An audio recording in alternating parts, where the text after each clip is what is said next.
What's it like coming to SEMA as an influencer? Well, I don't really like that word, but that's technically what I am. But you could be really good at what you do and not make any money because the name of the game here is networking, and SEMA is the perfect place to do that.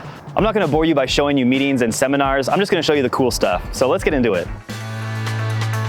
Got here right as the media center opened and there was nobody around. They got my badge in like 30 seconds, so I'm already pumped on that. Great, thank you. You too. So I was gonna grab some breakfast, but the lines are pretty insane right now. I got sidetracked looking at this Overkill Racing mini monster truck. This thing is nuts. It's got a full carbon fiber body, power windows and air conditioning, 1,000 horsepower rear mounted engine, and rear steering. Even more impressive was the custom made trailer it was sitting on that matched the frame. They don't have a price tag on this, but I bet it would be a lot of fun. Definitely one of my favorite things about the SEMA show is seeing stuff that kind of inspires creativity. There's all these different parts and things that you've never seen before. There's different people's ideas and stuff like that that might inspire something for you to do on your own build. The lifted trucks at SEMA has always been an insane pissing match, but I think this crazy 6x6 one has to take the cake for now. It's pretty nuts.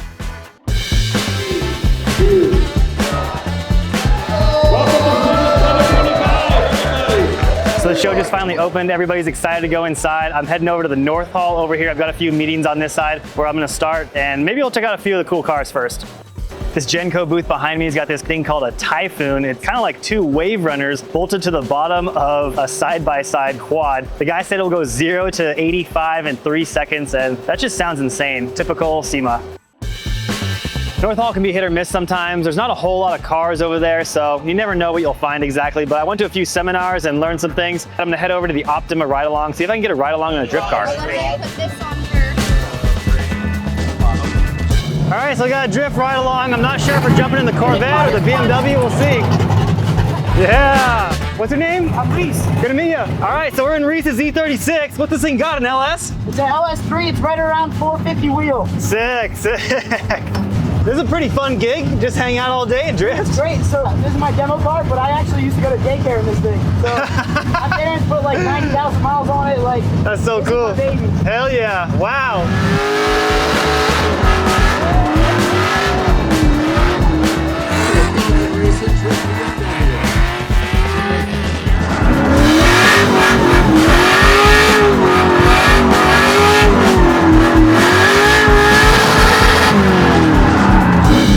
Thank you, man. That was awesome. That was pretty rad. He's got his dad changing tires for him over there, getting it all lined up. Definitely a good time. I wish we could go a lot longer, but that was super fun. So this is the 1985 Toyota Soarer.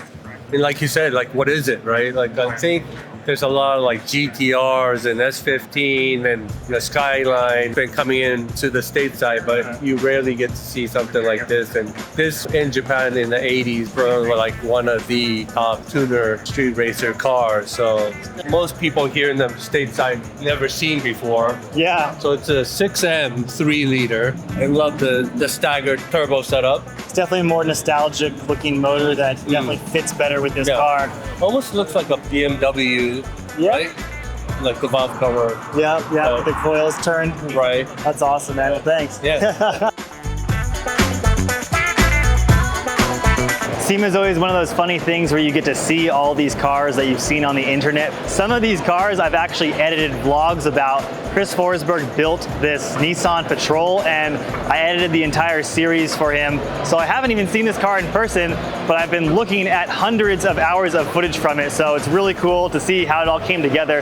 And I'll probably run into him at some point. I'll have to ask him about it, how it all went, because I'm pretty sure they took this thing to the dyno and it looks like it rips. So this is my Mk6 GTI. I took it down to complete bare chassis.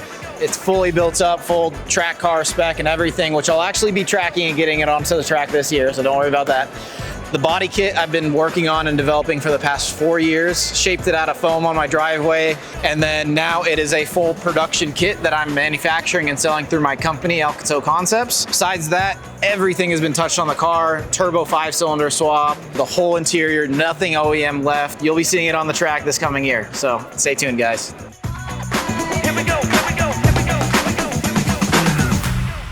Of course, somebody's always got to bring the biggest turbo. This one over at Prochargers is guesstimating around 4,000 horsepower. And this is actually a Procharger. It's kind of like a supercharger turbo mix. It looks like a turbo on the front, but it's controlled by the engine revs, unlike a turbo, which is spooled by the exhaust fumes. Turbos this big aren't really that uncommon. You see them like this on diesel semi-trucks, but putting it on a motor like this is totally wild.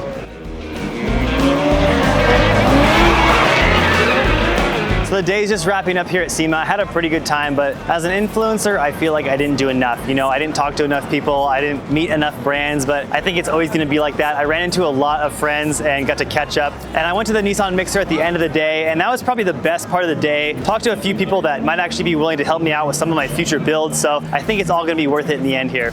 I'm gonna walk across the street and get some food and a drink with my buddy Spencer, and who knows what the night will hold. My damn country and it don't mean a thing if it don't pass the test. If you can't sing along to tearing my beer, then don't forget your coat and get the fuck out of here.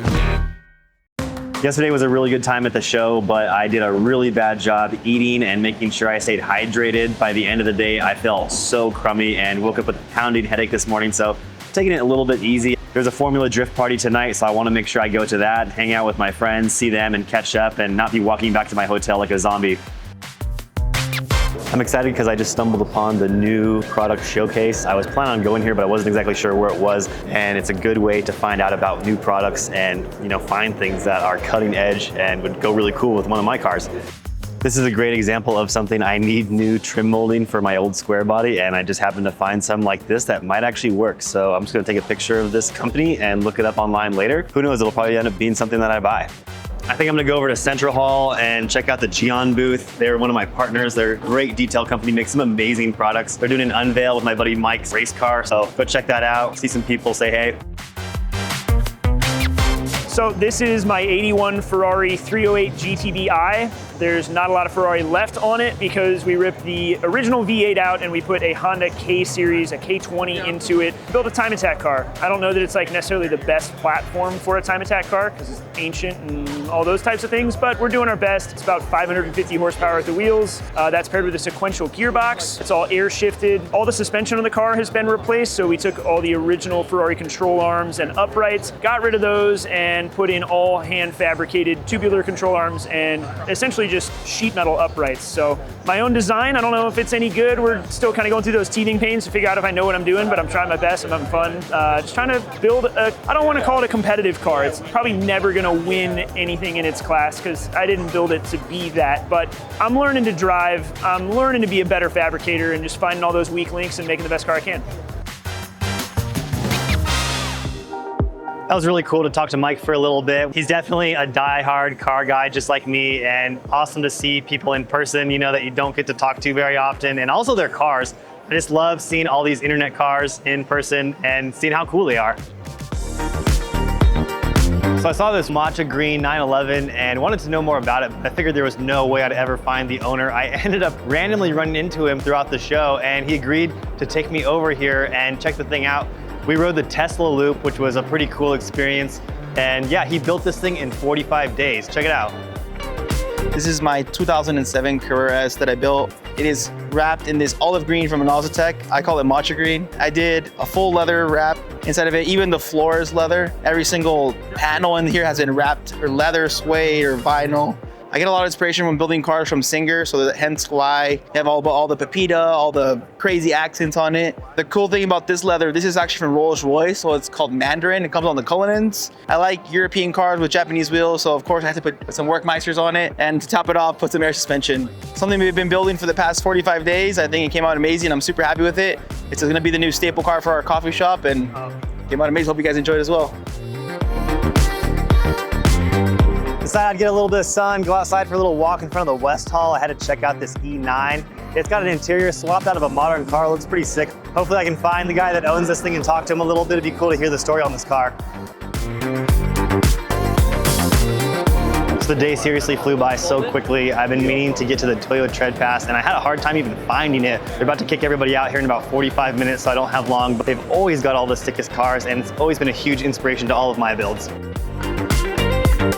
There's a lot of really cool cars here at Tread Pass, but this one Mercedes in particular caught my eye. Luckily, the owner, Alan, was here to tell me all about it. Started as just a base car that was running, and I decided to fully get it and turn it into my personal race car. So I went and made a full custom wide body kit for it to clean up that look, but still have all the heritage and classic look of the car, keeping the body lines, and fully gutted it, made a full tube chassis to house and bolt up C6 Cup subframes, which is the full drivetrain of this car, which we all know performs well on the track, and you have a limited supply of performance parts for that suspension, so that's why I went with that platform to race on. Chopped the roof 3 inches, has an LS 6.0 in it, put the twin turbos set up right behind the top headlights, just full on race car, ready to tear some shit up.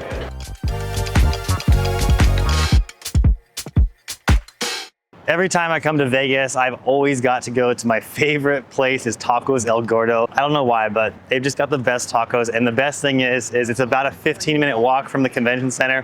Had a lot of fun already this week. And you know what's really funny is I was a little bit nervous to like talk to some of the random car guys and ask people questions on camera and stuff like that. But what I realized is everyone is exactly like me. They love talking about their cars and they're passionate about it. And it's been such a fun thing to experience and to meet all these cool people. Last night was pretty fun. Saw some of my Formula Drift friends. Typical bar atmosphere. I felt old because I kept complaining about how loud the music was. My voice is just getting worse and worse as the week goes on, but it's all right. Today's Thursday, kind of the last day because not a lot of people come on Friday. But yeah, I'm gonna meet a few more companies and hopefully see some cool cars. You know what's kind of funny is I really like C4 Corvettes, and I think I'm gonna die on this hill because it doesn't seem like anyone else likes them because there is not a single one at this show, not even one.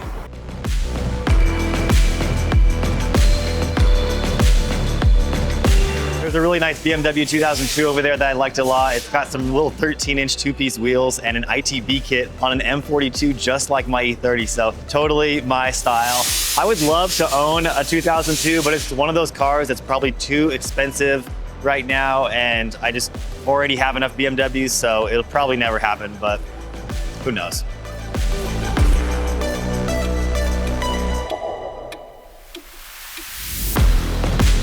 So there was a red E28 over at Tread Pass yesterday, and it actually belongs to my buddy Igor. He owns C8 Tuned, and I used to have an E28, so I really like those cars and I miss mine. But it sounds like he's had his for a really long time, and I'm gonna go find him and see if he wants to talk about it. It's been my car for like 17 years. Picked my daughter up from the hospital when she was born. Used to drive it, like daily drive it religiously until the automatic transmission took a crap. And then I parked it thinking I'm gonna do all this, and I did. And had to paint it 8 years ago, interior put together 6 years ago, and just kind of life took a toll. And in the last month, we put it together, drove it here from Sacramento to the Vegas show. So yeah, I'm happy to have it back. It's got our airbag kit on it. It's got our brake kit on it. It's got some RSs. The engine is a S52 forged internal with supercharger, and it's super comfortable. You know, an E28's a little like a bigger car, but it's so enjoyable and so great.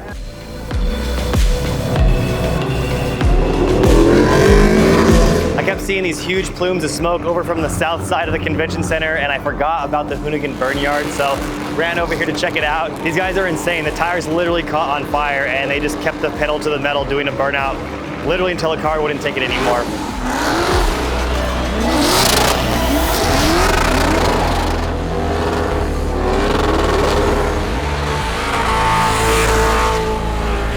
I also got to see this Volkswagen Goooolf. This guy drove this Golf limousine thing all the way across the country, obviously totally custom. I never thought I'd see it in person. I didn't even realize he was coming here, but this thing's hilarious. Check it out.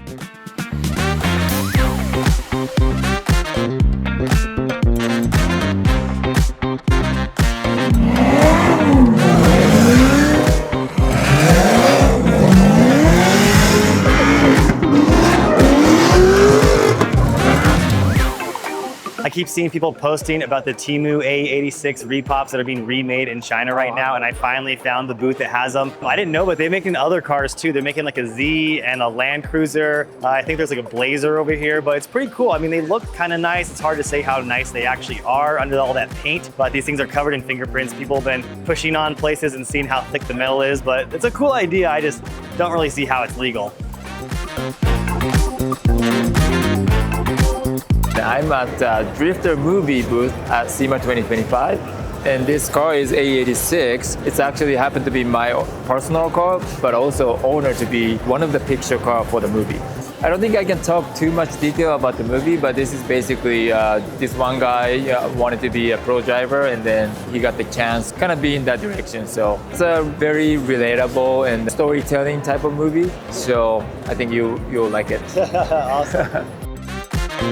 I ran into my good friend Dai Yoshihara. It's just so cool seeing people like that I've known for like 15 years.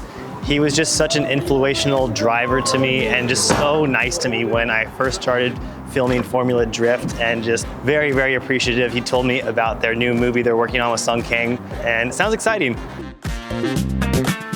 Sometimes you walk by a booth that's playing a video that you made. These are some guys I work with called Venom Tire. They make these big truck tires, and we went out to the desert in Moab and shot this. Pretty cool to see it on the big screen. I meant to shoot a little bit of this Liqui Moly booth earlier. I came over here with my partnership manager and talked to them for a bit. This R32 is so sick. I saw a car in Formula D Japan with this body kit, and it's gotta be one of my favorites. I just love how excessive and Bosuzoku it is, and just different. All right, so I found my favorite car of the entire SEMA show. It's official. I'm in love with this Audi 1000 SP. You never ever see these cars. They are so cool and just like so uncommon. This one's in all original condition. They have it slammed on airlift with gold BBSs. It's just all the things that I love. Old rusty stuff with 3-piece wheels. I think we got a winner. So I decided to walk back from the convention center today, and mostly just because it was so insane. Getting an Uber was gonna take 45 minutes, but I knew there was this little pop-up car meet on the way, so stopped and checked it out. It's nothing special, very sanctioned, a lot of, exotic luxury cars, nothing custom like I like. So it was cool to at least stop by and see. It looks like a cool place. They rent exotic cars here, but I'm gonna go check out the next thing. There's supposed to be another little meetup at a bar that's not far away, so I'm gonna see what's up.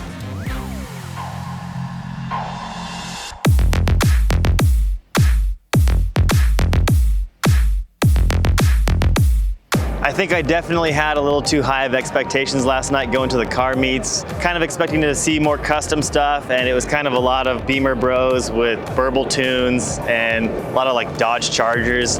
We ended up getting kicked out by the cops. A helicopter came and was shining a spotlight on us and like yelling at us through a loudspeaker, but it was still pretty fun. Got to see some people, and just trying to mix it up a little bit so I'm not at the show all day. Didn't stay out too late. It's Friday, so I'm back, and hopefully check out the rollout. So maybe I can get a ride with somebody, but definitely looking forward to that. Another one of these Bosuzoku style Liberty Walk cars. These things are just really cool. I wish they made something for the S14. I kind of love that style, and I want to make my car a little bit more like that, but I can probably make some custom stuff. It's just really edgy and sharp, like literally, not only figuratively, but I just love stuff that's different like that.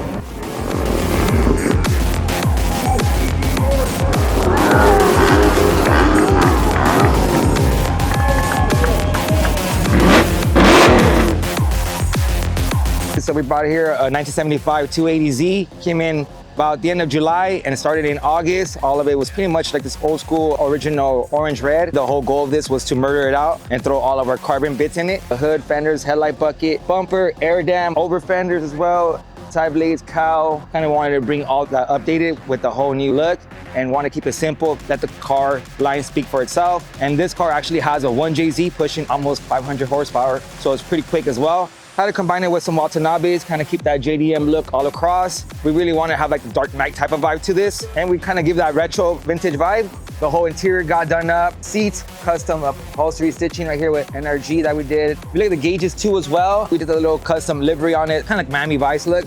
And into the back, we did have a little bit more touches. So the old school louvers, wanted to bring those, keep them alive, freshen them out. So we went with the carbon as well with the hatch, combine it with the rear spoiler as well, just to kind of tie down everything together and really keep that old school traditional look, but enhance it with today's technology, which is the carbon fiber touches. Rather than standing on the sidelines for the rollout, I started looking for somebody that could maybe let me sit shotgun in their car. I was introduced to Oscar by a friend of mine. It'd be really fun to hang with him, and maybe we'll find some cool meetups afterwards.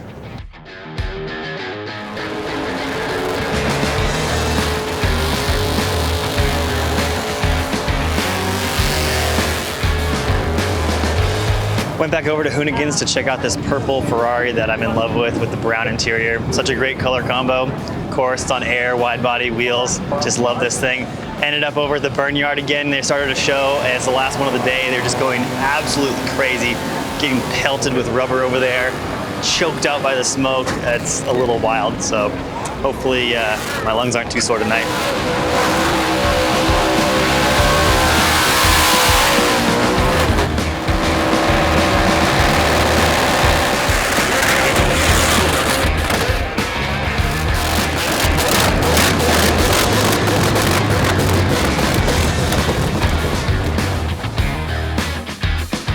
At this point, pretty much feel like I've seen everything there is to see. Well, at least hopefully. Basically open to the public today, so a lot of the booths are kind of not taking it seriously. They're already starting to break down, and there's tons and tons of people in here, which is actually pretty cool that everyone has a chance to come see this stuff.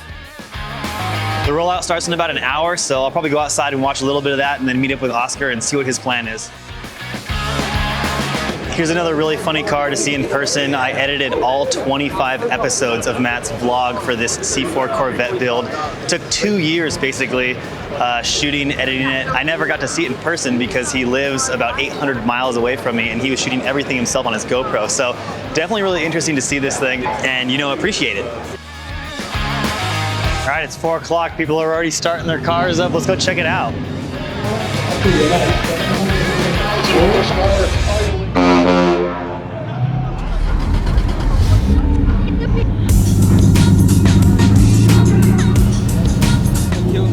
Yeah. Cowboy John right there. Yeah. My boy.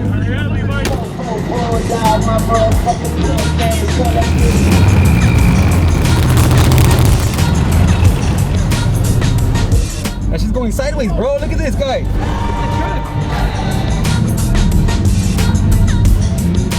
This is the best background right here. Oh my God. Love right here. Going sideways. We made the best time. We made it out of SEMA. This is the best time right here. We're going sideways.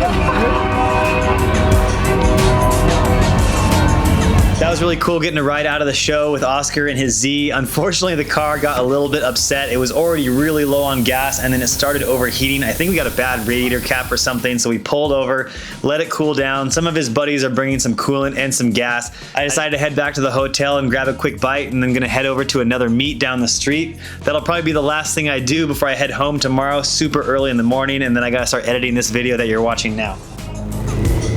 Been here 10 seconds and this meat's already way cooler than all the rest. So far, so good. Definitely helps when you get all the SEMA builds too.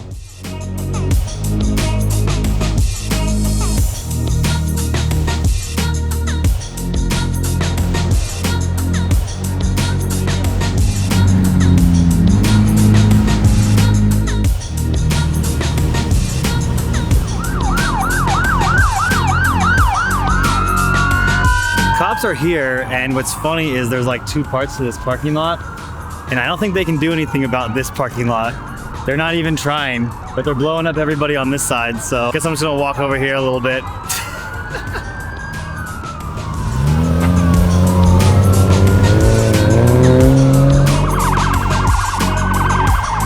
Well, SEMA week is over and I had a pretty good time, but I'm sure you're all wondering, was it productive for a person like me? And I gotta be honest, you can't just show up and expect a sponsored deal to land in your lap because you made the effort and you talked to people. SEMA isn't really designed for influencers and content creators. It was originally designed for people within the industry. They're buying and selling within the marketplace, and it still kind of is like that. But I did talk to so many people. It was so cool meeting a lot of other influencers in person and seeing their builds. And now I just have a huge ambition to build one of my cars to be SEMA worthy and maybe bring it out next year. I think that would be really cool, a really cool bucket list thing to check off. So what do you all think I should bring if I, brought the 240SX or the Quattro, the E30, the farm truck?